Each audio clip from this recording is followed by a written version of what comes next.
checking Pinterest, and I started a board personally for my bullet journal, but you can always just search bullet journal, and in this board I just have a bunch of fonts and little doodles and different page ideas and a bunch of different things that you can find and you can take inspiration for and customize it and whatnot.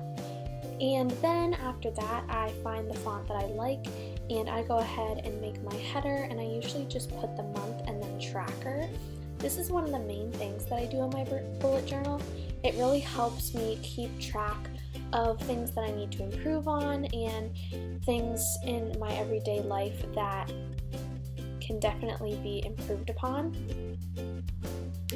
So I'm just writing that out here.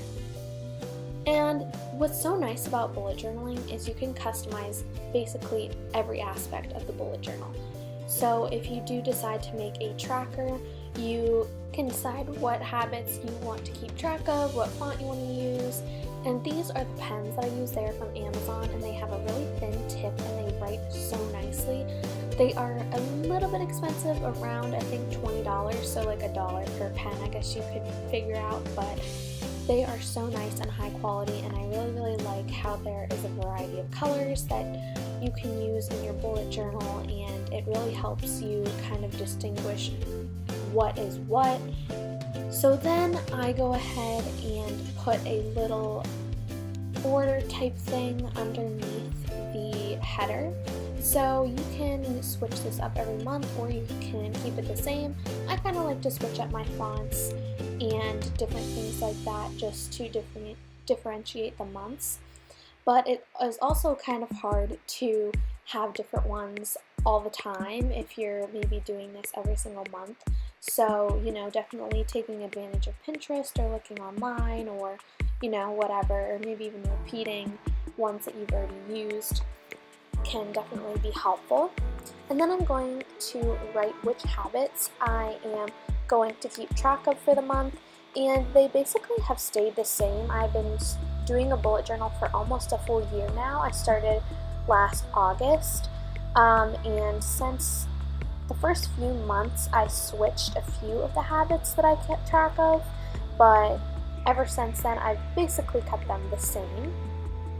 And then I go ahead and line it and kind of grid it, and you want to make sure you double check how many days are in the month so you don't miss one or add a day or something like that by accident.